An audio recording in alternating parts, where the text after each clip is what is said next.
ಬೆಳೆ ಸಮೀಕ್ಷೆದಾರರಿಗೆ ಭದ್ರತೆ ಜೀವ ವಿಮೆ ಒದಗಿಸುವಂತೆ ಮುಖ್ಯಮಂತ್ರಿಗಳಿಗೆ ಬೆಳೆ ಸಮೀಕ್ಷೆದಾರರ ಸಂಘ ವತಿಯಿಂದ ಮನವಿ. ಕರ್ನಾಟಕ ರಾಜ್ಯದಲ್ಲಿ ನಾವುಗಳು ಸುಮಾರು 5 ರಿಂದ 6 ವರ್ಷಗಳಿಂದ ಸಮೀಕ್ಷೆದಾರರೆಂದು ಸೇವೆ ಸಲ್ಲಿಸುತ್ತಾ ಬಂದಿರುತ್ತೇವೆ.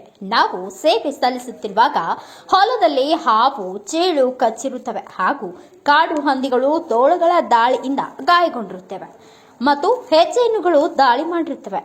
ಹಿಂದೆ ಕಲಬುರಗಿ ಜಿಲ್ಲೆಯ ಸೇಡಂ ತಾಲೂಕಿನ ಮಳಖೇಡ ಹಾಗೂ ಕೋಡ್ಲಾ ಎಂಬ ಗ್ರಾಮದಲ್ಲಿ ನಮ್ಮ ಇಬ್ಬರು ಬೆಳೆ ಸಮೀಕ್ಷೆದಾರರಿಗೆ ಹಾವು ಕಚ್ಚಿದ್ದು ಸಂಬಂಧಪಟ್ಟ ಅಧಿಕಾರಿಗಳಿಗೆ ಮಾಹಿತಿ ಸಲ್ಲಿಸಿದರೂ ಪರಿಹಾರ ನೀಡುವುದಿಲ್ಲ ಎಂದು ಕರ್ನಾಟಕ ಬೆಳೆ ಸಮೀಕ್ಷೆದಾರರ ಸಂಘದ ರಾಜ್ಯಾಧ್ಯಕ್ಷರಾದ ಮಧುಚಂದ್ರ ಎಂ ಮಹಾದೇವಯ್ಯ ಹಾಗೂ ರಾಜ್ಯ ಪ್ರಧಾನ ಕಾರ್ಯದರ್ಶಿ ರಾಜು ಡಿಫರೆಂಟ್ ರವರು ಮುಖ್ಯಮಂತ್ರಿ ಸಿದ್ದರಾಮಯ್ಯ ಅವರಿಗೆ ಮನವಿ ಪತ್ರ ಸಲ್ಲಿಸಿ ಕರ್ನಾಟಕ ರಾಜ್ಯದ ಪಿಆರ್ ಸಮೀಕ್ಷೆದಾರರಿಗೆ ಸೇವಾ ಭದ್ರತೆ ಹಾಗೂ ಜೀವ ವಿಮೆ ಒದಗಿಸುವಂತೆ ಮತ್ತು ಕಾಯಂಗೊಳಿಸುವಂತೆ ಒತ್ತಾಯಿಸಿದರು.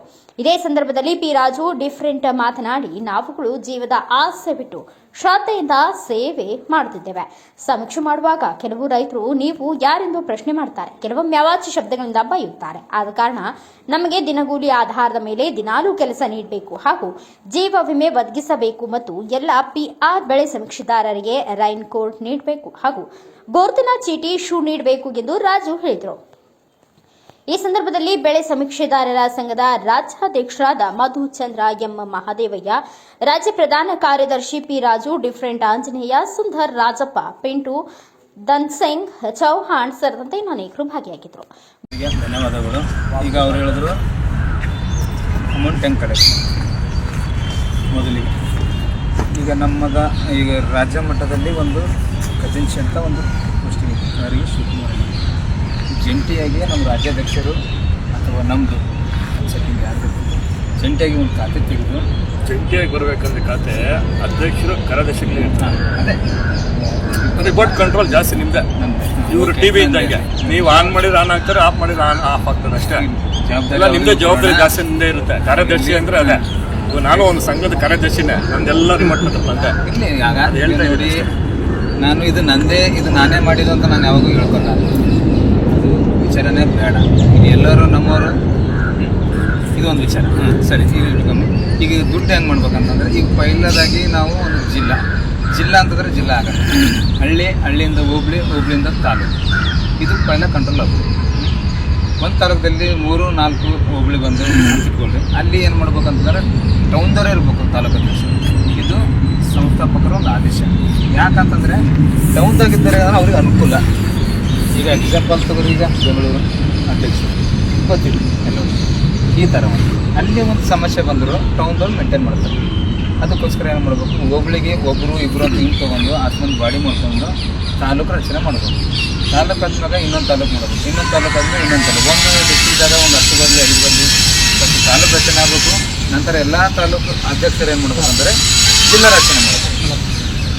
ಈ ಜಿಲ್ಲಾ ಆದ ನಂತರ ಅವಾಗ ನಮ್ಮದು ಒಂದು ಟೀಮ್ ರಚನೆ ಇದು ಇರ್ತದಲ್ಲ, ನಾವು ಬಂದಾಗಿ ನೋಂದಣಿ ಅವರಿಗೆ ಕೊಡ್ತೀವಿ. ನಾವು 3 ಯಾವುದೋ ಒಂದು ಜಿಲ್ಲೆ ಕಂಪ್ಲೀಟ್ ಆಗಿದೆ ಅಂತಂದರೆ ಅವಾಗ ನಾವು ಕೊಡ್ತೀವಿ. ಈಗ 31 ಜಿಲ್ಲೆಗಳು ನಾವು ಕಂಪ್ಲೀಟ್ ಮಾಡಿದ ನಂತರ ಅವಾಗ ನಾವು ಮುಂದಿನ ಮುಂಗಾರಕ್ಕೆ ಏನು ಮಾಡಬೇಕಪ್ಪ ಅಂದರೆ ಪ್ರತಿಯೊಂದು ಪಿಆರ್ ಲೋನ್ ವರ್ಷ ಕೊಡ್ಬೇಕು. ಏನು ಕೊಡ್ಬೇಕಪ್ಪ ಅಂದ್ರೆ ಈಗ ನಾವು ಹೆಂಗೆ ಮಾಡಿರ್ತೀವಿ ರಾಜ್ಯಕ್ಕೆ ಹೆಂಗೆ ಡೌನ್ ಆಗಿ ಬರ್ತೀವಲ್ಲ ಹಂಗೇ ಡೌನ್ ಆಗಿ ನಾವು ಕೊಡ್ಬೇಕು. ತಾಲೂಕಿನ ಒಬ್ಬ ಕಜಿನ್ಸ್ ಇರ್ತಾನೆ, ಓಕೆ, ಅವ್ರು ಏನು ಮಾಡ್ಬೇಕಂದ್ರೆ ತಾಲೂಕದಾಗ ಎಷ್ಟು ಪಿಆರ್ಗಳು ಅಮೌಂಟ್ ಕೊಟ್ಟಾರ 100 ರೂಪಾಯಿ ಹಿಂಗಾರು ಅಥವಾ ಮುಂಗಾರು. ಓಕೆ, ಈಗ ಹಿಂಗಾರು ಮುಂಗಾರು ಯಾವ ಕೊಟ್ಟಾರ ಅಂತ ನಮ್ಗೆ ಲಿಸ್ಟ್ ಹೆಂಗೆ ಕೊಡ್ಬೇಕಂದ್ರೆ ಕೃಷಿ ಅದಕ್ಕೆ ಒಂದು ಕಚೇರಿದಾಗ ಲಿಸ್ಟೇ ಕೊಡ್ತಾರೆ ಪಿಆರ್. ಅವ್ರೇನು ಭಾಳ ರಿಸ್ಕ್ ಏನು ಮಾಡೋದಿಲ್ಲ, ಸುಮ್ಮನೆ ಬರೆಯೋದು ಕಂಪ್ಯೂಟರ್ ಹೊಡೆಯೋದು ಬೇಡ. ಆ ಲಿಸ್ಟ್ನಾಗ ಏನಾದ್ರು ರೈಟ್ ಮಾಡಿದ್ರು 100 ರೂಪಾಯಿ ಕಂಪ್ಲೀಟ್. ಅವ್ರು 100 ರೂಪಾಯಿ ಏನದ ಟೋಟಲ್ ಆಗಿ ಇಷ್ಟು ಮಂದಿ ಕೊಟ್ರಂತ ಅವ್ರ ಲಿಸ್ಟ್ ಯಾರಿಗೆ ಕೊಡ್ಬೇಕಂದ್ರೆ ಜಿಲ್ಲಾ ಕಜೆನ್ಸಿ ಕೊಡ್ಬೇಕು. ಜಿಲ್ಲಾ ಕಜೆನ್ಸಿ ಏನು ಮಾಡ್ತಾನೆ ಅಂದ್ರೆ ಎಲ್ಲ ತಾಲೂಕದು ಇಷ್ಟು ಆಗ್ಯದಂತ ಡೀಟೇಲ್ ಮಾಡಿ ಅವ್ರು ಏನು ಮಾಡ್ತಾರೆ ರಾಜ್ಯ ಕಜೆನ್ಸಿ ಕೊಡ್ತಾರೆ. ರಾಜ್ಯ ಕಜೆನ್ಸಿದಾಗ ಏನು ಮಾಡ್ತಾರೆ ಇಬ್ಬರು ಮೇಂಟೈನ್ ಮಾಡ್ತಾರೆ. ಅದು ಮೇಂಟೈನ್ ಇದು ರೊಕ್ಕ ನೀವು ಏನು ಮಾಡ್ತೀರಿ ಅಂದ್ರೆ ದುಡ್ಡು ಏನು ಮಾಡ್ತೀರಿ ನೀವು ಕ್ವಶನ್. ಅದಕ್ಕೆ ಏನಾಗ್ತದೆ ಅಂತಂದ್ರೆ ಕರ್ನಾಟಕದಾಗ ಪ್ರತಿಯೊಂದು ಹಳ್ಳಿ ಯಾವುದೇ ಒಂದು ಪಿಆರ್ಗೆ ಒಂದು ಸಮಸ್ಯೆ ಇರಲಿ, ಹಾವು ಅಥವಾ ತೇಳು ಕಾಡಂದಿ ಒಂದೊಂದು ಪ್ರದೇಶದಲ್ಲಿ ಏನೇನು ಅವು ಒಂದು ಒಂದು ಗಾಯ ಆಗಲಿ ಇನ್ನೊಂದಾಗಲಿ ಅವ್ರ ಆಸ್ಪತ್ರೆಗೆ ಹೋದರು. ಅವಾಗ ಏನಾಗ್ತದೆ ಇದೇ ಚೈನ್ ಸಿಸ್ಟಮ್ ಆಗಿ ನ್ಯೂಸ್ ಬಂದುಬಿಡ್ತದೆ. ಈಗೆಲ್ಲ ವಾಟ್ಸಪ್ ಗ್ರೂಪ್ ಇಮಿಡಿಯೇಟ್ಲಿ ಆಗಿ ನ್ಯೂಸ್ ಬರ್ತದೆ. ಅವಾಗ ನಾವೇನು ಮಾಡ್ತೀವಿ, ಸಣ್ಣ ಪುಟ್ಟ ಗಾಯ ಆಗಿ ಅವರು ಆಸ್ಪತ್ರೆಗೆ ಸೇರಿದ್ರೆ, ಇದು ನಮ್ಮ ಪ್ಲಾನ್, ಸೇರಿದ್ರೆ ಅವ್ರಿಗೇನ 5,000 ಸೀಮಿತ. 5,000 ಅವ್ರಿಗೇನದ ಇದೇ ಚೇಂಜ್ ಸಿಸ್ಟಮ್ ಆಗಿ ರಾಜ್ಯ, ಜಿಲ್ಲಾ, ತಾಲೂಕು ಹಿಂಗೆ ಕನ್ಸರ್ಟ್ ಆಗಿ ಏನದ ಅದು ಎಲ್ಲಿರ್ತಾನೆ ಹಾಸ್ಪಿಟಲ ಅಥವಾ ಮನೆ ಅವ್ರಿಗೆ ಹೋಗಿ ಕೊಡ್ಬೋದು, 5,000 ಕೊಡ್ಬೋದು. ಅದು 5,000 ಅವ್ರು ನಮಗೆ ರಿವರ್ಸ್ ಕೊಡೋಂಥ ಅವಶ್ಯಕತೆ ಇಲ್ಲ. ಯಾಕಂದರೆ ಅವ್ರಿಗೆ ಕೊಟ್ಟಿದ್ದೆ ನಾವು 4,900 ಅಷ್ಟೇ. ಅಂತಂದ್ರೆ 100 ರೂಪಾಯಿ ಅಲ್ಲಿರ್ತದೆ.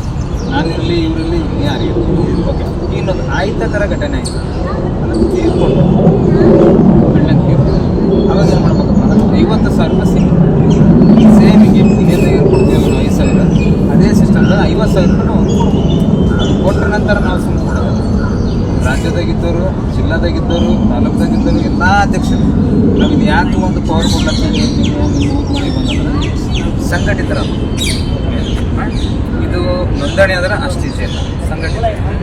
ಸಂಘಟಿತರಾಗಬೇಕು, ನಾವು ಹೋರಾಟ ಮಾಡಬೇಕು. ಒಂದು PR ತೀರ್ಕೊಂಡ್ರೆ ಅವ್ನಿಗೆ ಪರಿಹಾರ ಒಂದು ದೊರಕಿಸುವಂಥ ಒಂದು ಪ್ರಯತ್ನ ನಾವು ಮಾಡಬೇಕು.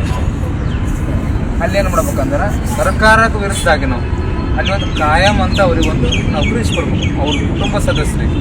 ಅಲ್ಲಿ PR ಅಂತಲ್ಲ, ಅಲ್ಲಿ ಎಜುಕೇಷನ್ ಏನದ ಅವ್ರ ಬಳಿ, ಅವ್ರ ಮನ್ಯಾಗ ಅಣ್ಣ, ತಮ್ಮ, ತಂದೆ, ತಾಯಿ, ಅಕ್ಕ ಯಾರೇ ಇರಲಿ, ಅವ್ರಿಗೇನ ಎಜುಕೇಷನ್ ಆಧಾರದ ಮ್ಯಾಗ ಒಂದು ಗೌರ್ಮೆಂಟ್ ಕಾಯಂ ನೌಕರಿ ಕೊಡುವಂಥ ಪ್ರಯತ್ನ ಮಾಡಬೇಕು. ಇನ್ನೊಂದು ಸರ್ಕಾರದವ್ರು ಅವರ ಕೃಷಿ ಅಧಿಕಾರಿ ಇರಲಿ, ಕಂದಾಯ ಅಧಿಕಾರಿ ಇರಲಿ, PR ಅಂತ ಇನ್ನೊಬ್ರಿಗೆ ಯಾರಿಗಿರೋದು ನಮ್ಗೆ ಪ್ರತಿಯೊಬ್ಬರಿಗೇನದ 10 ಲಕ್ಷ ರೂಪಾಯಿ ಇನ್ಶೂರೆನ್ಸ್ ಕೂಡ.